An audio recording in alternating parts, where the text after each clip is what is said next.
എല്ലാ കൂട്ടുകാർക്കും ഹോംവർക്ക് എന്ന യൂട്യൂബ് ചാനലിലേക്ക് സ്വാഗതം. കഴിഞ്ഞ ദിവസം ബീർബഹൂട്ടി എന്ന പാഠഭാഗത്തിലെ ആദ്യ ഭാഗമാണ് നമ്മൾ ചർച്ച ചെയ്തത്. പാർട്ട് ഫസ്റ്റ് കാണാത്തവർ ഡിസ്ക്രിപ്ഷൻ ബോക്സിൽ ലിങ്ക് നൽകിയിരിക്കും. അത് കണ്ടിട്ട് വേണം സെക്കൻഡ് പാർട്ടിലേക്ക് കടക്കാൻ. നിങ്ങൾക്ക് ഹോംവർക്ക് എന്ന് പറയുന്ന ചാനൽ നിങ്ങൾക്ക് ഉപയോഗപ്രദമായെങ്കിൽ സബ്സ്ക്രൈബ് ചെയ്യണം, നിങ്ങളുടെ കൂട്ടുകാർക്ക് ഷെയർ ചെയ്യണം. അപ്പം നമുക്ക് പാഠഭാഗത്തിലേക്ക് കടക്കാം. एक दिन सुरेंद्र जी मठ साहब ने बेला के बालों में पंजा फंसाया. ഒരു ദിവസം സുരേന്ദ്രൻ മാസ്റ്റർ ബേലയുടെ മുടിയിൽ കുത്തിപ്പിടിച്ചു. पर शायद जिस गलती को पाकर वे उसके बाल पकड़कर फेंकने वाले थे वह गलती थी ही नहीं. അപ്പോഴാണ് ബേല കുറ്റം ചെയ്തിട്ടില്ലെന്ന് അദ്ദേഹത്തിന് മനസ്സിലായത്. उन्होंने बेला को छोड़ दिया. അദ്ദേഹം അവളുടെ മുടിയിലെ പിടിവിട്ടു. बेला के भयभीत चेहरे को देखकर साहिल बुरी तरह डर गया था. ബേലയുടെ പേടിച്ചിരുണ്ട മുഖം കണ്ട് സാഹിലും ഭയന്നുപോയി. उसने देखा कि बेला के पाँव अभी भी काँप रहे हैं. ബേലയുടെ കാലുകൾ വിറയ്ക്കുന്നത് സാഹിൽ കണ്ടു. जैसे वह खड़े खड़े अभी गिर जाएगी. അവൾ ഇപ്പോൾ താഴെ വീഴുമെന്ന് സാഹിലിന് തോന്നി. सुरेंद्र जी मठ साहब ने कॉपी का उसके बैठने की जगह पर फेंकते हुए कहा, बैठ अपनी जगह पर. അവളുടെ ഇരിപ്പിടത്തിലേക്ക് നോട്ട്ബുക്ക് വലിച്ചെറിഞ്ഞ ശേഷം സീറ്റിൽ ഇരിക്കാൻ മാസ്റ്റർ പറഞ്ഞു. बेला का मन बहुत खराब हो गया. मठ साहब चाहे मुझे पीट लेते मगर साहिल के सामने नहीं. ആ സംഭവം ബേലയുടെ മനസ്സിനെ അഭിമാനക്ഷതമേൽപ്പിച്ചു. वह साहिल के सामने खुद को शर्मिंदा महसूस कर रही थी क्योंकि वह जानती थी कि वह साहिल की नज़र में बहुत अच्छी है. സാഹിലിൻ്റെ മുൻപിൽ വെച്ചല്ലെങ്കിലും 2 തല്ല് കിട്ടിയാലും സഹിക്കാമായിരുന്നു. जब वह उसके पास आकर बैठी उससे नज़र नहीं मिला पाई. സാഹിലിൻ്റെ മനസ്സിലെ നല്ല കുട്ടിയാണ് താനെന്നറിയാവുന്നത് ബേലയ്ക്ക് ഇത് നാണക്കേടായും തോന്നി. സാഹിലിൻ്റെ നേർക്ക് നോക്കാതെ അവൾ അവൻ്റെ അടുത്തായി തൻ്റെ ഇരിപ്പിടത്തിലിരുന്നു. दीपावली की छुट्टियों के बाद जब स्कूल खुला तो बेला के सिर पर सफ़ेद पट्टी बंधी थी. ദീപാവലിയുടെ അവധി കഴിഞ്ഞ് സ്കൂൾ തുറന്നപ്പോൾ ബേലയുടെ തലയിൽ ഒരു വെളുത്ത ബാഡ്ജ് ഉണ്ടായിരുന്നു. കൂട്ടുകാർ അവളെ ചൊടിപ്പിക്കാനായി ഓരോന്ന് പറഞ്ഞ് കളിയാക്കിക്കൊണ്ടിരുന്നു. होय हे होय सफ़ेद पट्टी कह रहा था तो कोई सुल्ताना डाकू तो कोई कुछ और कहकर चिढ़ा रहा था.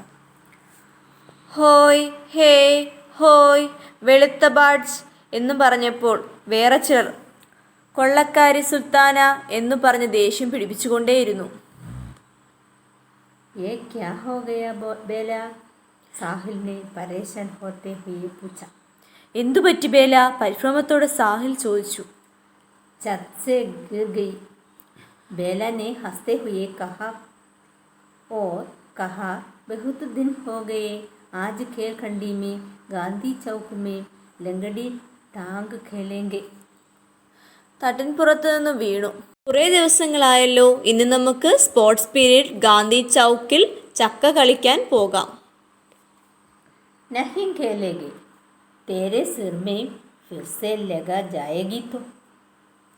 കളിക്കണ്ട, നിന്റെ തലയിൽ വീണ്ടും പരിക്ക് പറ്റിയാലോ.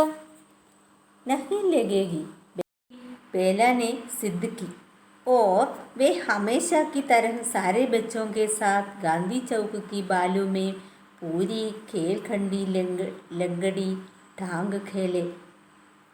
ഇല്ല ബേല, വാശി പിടിച്ചു. പിന്നീട് അവർ എന്നത്തെയും പോലെ സ്പോർട്സ് പീരീഡ് മുഴുവനും ഗാന്ധി ചൗക്കിലെ മരത്തണലിൽ ചക്ക കളിച്ചു. इन बच्चों को अपने चारों ओर खेलते देखकर गांधी जी की मूर्ति ऐसी दिखाई पड़ती जैसे और समय से कुछ अधिक मुस्कुरा रही हो.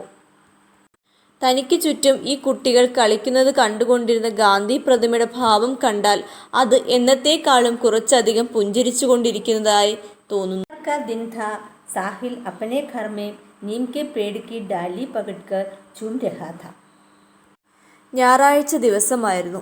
സാഹിൽ തൻ്റെ വീട്ടിൽ വേപ്പുമരത്തിൻ്റെ ശാഖയിൽ പിടിച്ചു ചാടിക്കളിക്കുകയായിരുന്നു. वह एक स्टूल पर चढ़कर झूलता था. അവൻ ഒരു സ്റ്റൂളിൽ കയറി നിന്നാണ് ആടിയിരുന്നത്. अचानक टूटे स्टूल की एक काल साहिल की पिंडली में लग गई. പെട്ടെന്ന് പൊട്ടിയ സ്റ്റൂളിൻ്റെ ഒരാണി സാഹിലിൻ്റെ കാൽവണ്ണയിൽ കൊണ്ടുകയറി. 1 इंच गहरा गड्ढा हो गया. 1 ഇഞ്ച് ആഴത്തിൽ കുഴിയുണ്ടായി. उसे सरकारी अस्पताल में पट्टी बंधवाने के लिए ले जाया गया. ബാൻഡേജ് ഇടുന്നതിനായി അവനെ സർക്കാർ ആശുപത്രിയിലേക്ക് കൊണ്ടുവന്നു. उसने देखा कि 2 लोगों को छोड़कर आगे बेला खड़ी है. അവിടെ അവനിൽ നിന്നും 2 ആൾക്ക് മുന്നിലായി ബേല നിൽക്കുന്നത് അവൻ കണ്ടു. सिर में पट्टी बंधवाने आई है. തലയിൽ ബാൻഡേജ് ഇടാൻ വന്നതായിരുന്നു. स्कूल आते जाते हुए और कक्षा में कई दिनों तक 2 ऐसे बच्चे दिखाई देते रहे जिनमें से एक के सिर पर पट्टी बंधी होती और एक की पिंडली में. സ്കൂളിൽ പോകുമ്പോഴും തിരിച്ചു വരുമ്പോഴും ക്ലാസ്സിലിരിക്കുമ്പോഴും അനേകം ദിവസങ്ങളോളം ആ 2 കുട്ടികളിലൊരാൾ തലയിലും മറ്റൊരാൾ കാലിലും ബാൻഡേജ് ഇട്ടാണ് കാണപ്പെട്ടിരുന്നത്. सफ़ेद पट्टी वाले ये दोनों कहीं पर भी साथ ही दिखाई देते. വെളുത്ത ബാൻഡേജ് ഇട്ട ഇവർ 2 പേരും എവിടെയും ഒരുമിച്ചാണ് കാണപ്പെട്ടിരുന്നത്. कक्षा का रिजल्ट आ गया. दोनों छठी में आ गए. यह स्कूल 5वीं तक ही था. 5ാം ക്ലാസ്സിൻ്റെ റിസൾട്ട് വന്നു. 2 പേരും 6ാം ക്ലാസ്സിലെത്തി. ഈ സ്കൂളിൽ 5ാം ക്ലാസ് വരെ ഉണ്ടായിരുന്നുള്ളൂ. साहिल, अब तुम कहाँ पढ़ोगे? बेला ने पूछा. സാഹിൽ, നീ ഇനി എവിടെ പഠിക്കും? ബേല ചോദിച്ചു. और तुम कहाँ पढ़ोगी? बेला, साहिल ने पूछा. നീ എവിടെയാണ് ബേല പഠിക്കുന്നത്? സാഹിൽ ചോദിച്ചു. मेरे पापा कह रहे थे कि तुझे राजकीय कन्या पाठशाला में पढ़ाएंगे और तुम. എന്നെ രാജകീയ കന്യാ സ്കൂളിൽ പഠിപ്പിക്കുമെന്ന് എൻ്റെ പപ്പ പറയുന്നുണ്ടായിരുന്നു. നീയോ? मुझे अगले साल अजमेर भेज देंगे. वहाँ एक हॉस्टल है. घर से दूर वहाँ अकेला रहूँगा. എന്നെ അടുത്ത വർഷം അജ്മീറിലേക്കും. അവിടെ ഒരു ഹോസ്റ്റലുണ്ട്. അവിടെ നിന്ന് മാറി ഒറ്റയ്ക്ക് അവിടെ താമസിക്കും. क्यों साहिल? എന്തുകൊണ്ടാണ് സാഹിൽ? पता नहीं क्यों. എന്തുകൊണ്ടാണെന്ന് അറിയില്ല. तो यानी कि अब तुम फुलेरा में ही नहीं रहोगे? അപ്പോൾ നീ ഇനി ഫുലേരായിൽ താമസിക്കില്ലേ? नहीं. तुम्हारा रिपोर्ट कार्ड दिखाना. ഇല്ല, നിന്റെ പ്രോഗ്രസ് കാർഡ് നോക്കട്ടെ. साहिल बेला का रिपोर्ट कार्ड देख रहा था और बेला साहिल का. സാഹിൽ ബേലയുടെ പ്രോഗ്രസ് കാർഡിലും ബേല സാഹിലിൻ്റെ പ്രോഗ്രസ് കാർഡിലും നോക്കുകയായിരുന്നു. आज आखिरी बारी वे एक दूसरे की कोई चीज़ को छूकर देख रहे थे. ഇന്ന് അവസാനമായിട്ട് ഒരാൾ മറ്റൊരാളുടെ വസ്തു തൊട്ടു നോക്കുകയാണ്. तुम्हारी आँख में आंसू क्यों आ रहे हैं बेला? എന്താണ് ബേല നിന്റെ കണ്ണുകൾ നിറഞ്ഞിരിക്കുന്നത്? मुझे क्या पता. बेला ने डबडबाई आँखों से हंसते हुए कहा. എനിക്കെങ്ങനെ അറിയാൻ? നിറഞ്ഞു തുളുമ്പുന്ന കണ്ണുകളോടെ ചിരിച്ചുകൊണ്ട് ബേല പറഞ്ഞു. आंखें बेबहूटी की तरह लाल होने लगी थीं और उनमें बारिश की बूंदों सा पानी भर गया था.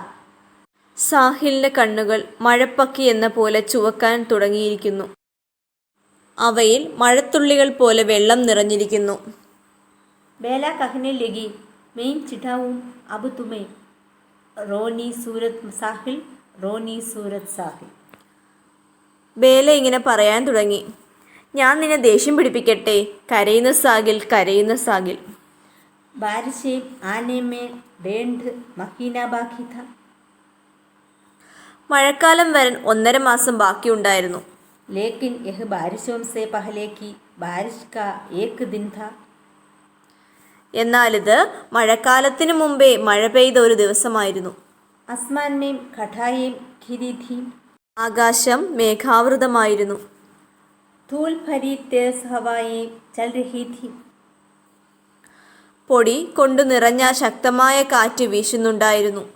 पानी बरस रहा था. മഴ പെയ്തുകൊണ്ടിരിക്കുകയാണ്. फुलेरा कस्बे की बादल छाई एक गली में 5वीं से 6ठी में चली गई एक लड़की जा रही थी. ഫുലേര നഗരത്തിലെ 5ാം ക്ലാസ്സിൽ നിന്നും 6ാം ക്ലാസ്സിലെത്തിയ ഒരു പെൺകുട്ടി പൊയ്ക്കൊണ്ടിരിക്കുകയായിരുന്നു. उसके पूरे बाल बिरबहुटियों के रंग के लाल रिबन से बंद थे. അവളുടെ തവിട്ട് നിറത്തിലുള്ള മുടി മഴപ്പക്കിയുടെ നിറത്തിലുള്ള ചുവന്ന റിബൺ കൊണ്ട് കെട്ടിയിട്ടുണ്ടായിരുന്നു. दूसरी दिशा को जाती एक गली में 5वीं से 6ठी में गया एक 11 साल का लड़का जा रहा था. മറ്റൊരു ദിശയിലേക്ക് പോകുന്ന തെരുവിലൂടെ 5ാം ക്ലാസ്സിൽ നിന്നും 6ാം ക്ലാസ്സിലെത്തിയ 11 വയസ്സുള്ള ഒരു ആൺകുട്ടി പൊയ്ക്കൊണ്ടിരിക്കുകയായിരുന്നു. इसकी पिंडली में बिरबहुटी के रंग का सा 1 इंच लंबा चोट का निशान था. അവൻ്റെ കാൽവണ്ണയിൽ മഴപ്പക്കിയുടെ നിറത്തിൽ 1 ഇഞ്ച് ആഴത്തിലുള്ള മുറിവിൻ്റെ അടയാളമുണ്ടായിരുന്നു. ഹൂട്ടി എന്ന പാഠഭാഗം നമ്മൾ വായിച്ച് അർത്ഥം മനസ്സിലാക്കി. അടുത്ത ഭാഗം ഇതിൻ്റെ ചോദ്യോത്തരങ്ങളുടെ വിശദീകരണമാണ്. അതിനു മുമ്പ് എല്ലാവരും പാഠം നല്ല വായിച്ച് പഠിക്കുക. ഫസ്റ്റ് പാർട്ട് കാണാത്തവർ പാർട്ട് ഫസ്റ്റ് കാണുക. പാർട്ട് ഫസ്റ്റിൻ്റെ ലിങ്ക് ഡിസ്ക്രിപ്ഷൻ ബോക്സിൽ കൊടുത്തിരിക്കും. എല്ലാവരും കാണണം.